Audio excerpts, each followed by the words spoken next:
Salut les gens, j'espère que vous allez bien. On va parler d'un manga que j'aime bien, enfin d'une histoire que j'aime bien, qui vient voilà, de l'univers Naruto Boruto, et je trouve qu'elle est grave intéressante, et je voulais en parler parce que c'est un sujet qui m'intéresse énormément, c'est un personnage que j'apprécie énormément, et là c'est le personnage de Mirai. Donc pour ceux qui connaissent le manga Naruto Shinden, c'est de ça dont on va parler aujourd'hui.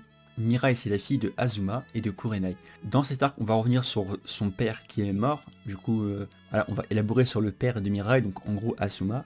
Et on va justement, en fait, ça va être bien émotionnellement. C'est parce qu'en fait, c'est un personnage qui n'a pas de père et on va la voir. En fait, on sait que du coup, bah, elle a grandi sans père. Et là, elle va, dans ce manga-là, donc déjà, le style artistique, il est incroyable. Les gars, je vous jure, c'est un niveau, en fait, qui ressemble du coup au style de Kishimoto. Et ce qui est bien, parce que c'est qu'en fait on peut vraiment apprécier les dessins et la façon dont le storytelling il est fait, il est incroyable. C'est une histoire qui est très courte mais qui est très bien racontée. On parle de Mirai et de son passé, donc justement qu'elle a son père qui est mort, qu'elle doit vivre sans ça, et en fait on voit une histoire un peu de deuil justement, et qu'elle est un peu embêtée par ça. On voit justement que des ninjas vont commencer à l'attaquer et tout un mystère va s'élucider. On se demande qu'est-ce qui se passe, pourquoi est-ce qu'il y a des méchants dans cet endroit, et on va justement élaborer sur ça en fait. Et là on va voir que du coup bah, elle sait, enfin du coup le village où comme j'ai dit elle se trouve, c'est là où son père est mort, et du coup bon voilà, on va en apprendre plus sur l'endroit, etc.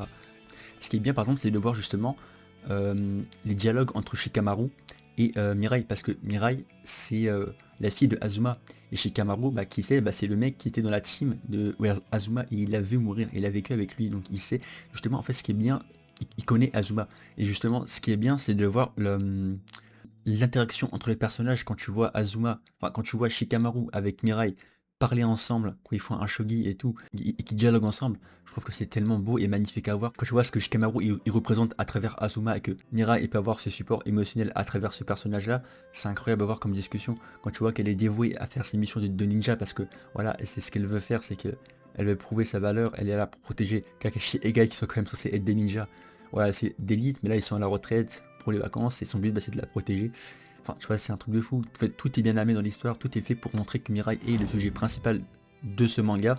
Et ce qui est bien justement quand tu vois les dessins pareil, quand tu vois le style artistique dans les combats, tout est tellement bien amené, les combats sont tellement savoureux, il y a un enjeu, l'histoire est bien racontée, tout est fait pour être bien émotionnellement. Et quand tu vois, encore une fois, les dialogues qui sont profonds, ajoutent un aspect mais tellement émotionnel au personnage, tu te dis vraiment que ça fait plaisir à voir. Et justement, on n'a pas des personnages qui n'existent comme ça, on n'a pas d'histoire comme ça qui existe dans Boruto, où vraiment on peut ressentir ce genre d'émotion et qui est aussi bien raconté que dans ce manga-là, le manga Naruto Shinden.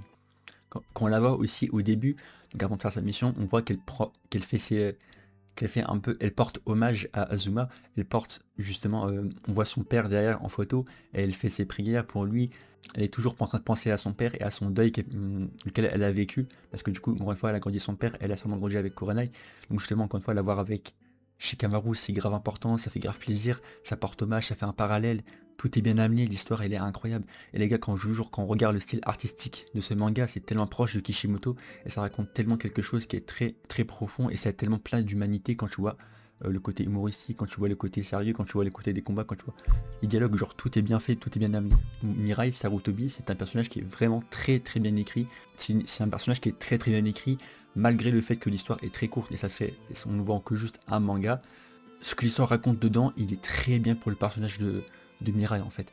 On appuie sur un point qui embête Mirai par rapport à son deuil, par rapport à son père. Elle évolue par rapport à ça, elle accepte de vivre avec, et elle évolue, et elle a les conversations qui lui permettent justement de passer à autre chose et de comprendre, et de la shinobi qu'elle veut être. Vraiment, Mirai c'est un personnage qui est très bien, les gars. Pensez à liker, à partager et à vous abonner. Et on se dit à la prochaine pour une prochaine vidéo les gars. Tchuss.